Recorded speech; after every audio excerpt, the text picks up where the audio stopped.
Praise the Lord. இன்னைக்கு உங்களுக்கு ஆண்டவர் தரும் வார்த்தை எரேமியா 10:6.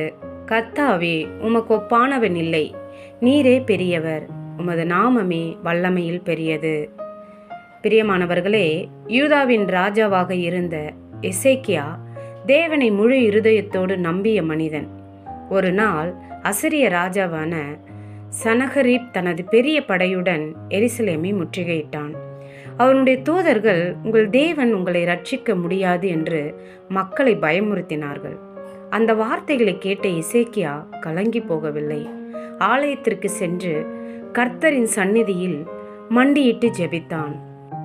கர்த்தாவே, நீரே ஒரே தேவன், உமக்கு ஒப்பானவர் யாரும் இல்லை என்று தேவனை நோக்கி விண்ணப்பித்தான். அப்போது கர்த்தர் தீர்க்கதரிசியான ஏசாயா மூலம் இந்த நகரத்தை நான் காப்பாற்றுவேன் என்று வாக்குத்தத்தம் அளித்தார். அந்த இரவில் கர்த்தருடைய தூதன் அசரிய படையினுள் சென்று அவர்களை தோற்கடித்தான். காலையில் எழுந்த மக்கள் கர்த்தரின் வல்லமையை தங்கள் கண்களால் கண்டார்கள். ஆயுதங்களாலும் மனித வலிமையாலும் அல்ல, தேவனுடைய மகத்துவத்தாலும் வல்லமையாலும் எருசலேம் ரட்சிக்கப்பட்டது. அப்போது அனைவரும், கர்த்தாவே, உமக்கு ஒப்பானவன் இல்லை, உமது நாமமே வல்லமையில் பெரியது என்று தேவனை மகிமைப்படுத்தினர். பிரியமானவர்களே, நம்முடைய வாழ்க்கையிலும் சில நேரங்களில் அசரிய படையைப் போல பெரிய பிரச்சனைகள் எழலாம். மனிதர்களின் உதவி முடியாத இடத்தில் தேவனுடைய வல்லமை செயல்படுகிறது. எசேக்கியாவை போல நாம் கர்த்தரை நம்பி ஜெபிக்கும் போது அவர் நமக்காக யுத்தம் செய்கிறார். உலகத்தில் யாரும் செய்ய முடியாததை செய்யக்கூடியவர்தான் கர்த்தர் மட்டுமே. ஆகையால் எந்த சூழ்நிலையிலையும் அவருடைய மகத்துவத்தை நம்பி நிலைத்திருப்போம்.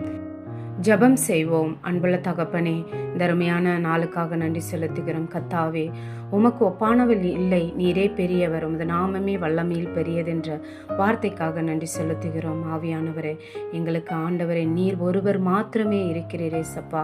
ஆமாண்டவர், எந்த சூழ்நிலையிலும் உண்மையே நம்பியிருக்கிறோம் என்றால் எந்த பிரச்சனைக்கும் ஆண்டவரை உமக்கு ஒப்பிட முடியாதப்பா. சோத்திரம். ஏனென்றால் நீர் ஒருவரே பெரியவராய் இருக்கும் பொழுது எங்களுக்கு விரோதமாக எந்த பிரச்சனைகள் வந்தாலும் அது வாய்க்காமே போகும். இவர்களோடு இருக்கிறவர் பெரியவர் என்று அந்த பிரச்சனை எங்களை பார்த்து பயந்து ஓடத்தக்கதாக காணப்படும். ஆண்டவரே சோத்திரம். ஆமாண்டவர், இதை கேட்டுக்கொண்டிருக்கிற ஒவ்வொரு தேவ பிள்ளைகளுக்காக நான் ஜெபிக்கிறேன். ஆண்டவரே, எந்த சூழ்நிலையில் இருக்கிறார்களோ, யார் எனக்காக ஆண்டவரை யுத்தம் செய்வார்கள் என்று இருக்கிறார்களோ, யார் என்னை தூக்கி விடுவார்கள் என்று இருக்கிறார்களோ, என் தேவாதி தேவன் ஆமாண்டவரே, உம்முடைய கரம் அவர்களை ஆண்டவரை காப்பாற்றட்டும். இயேசுவின் நாமத்தினால் ஜெபிக்கிறேன் ஜீவனுள்ள நல்ல தகப்பனே. ஆமேன்.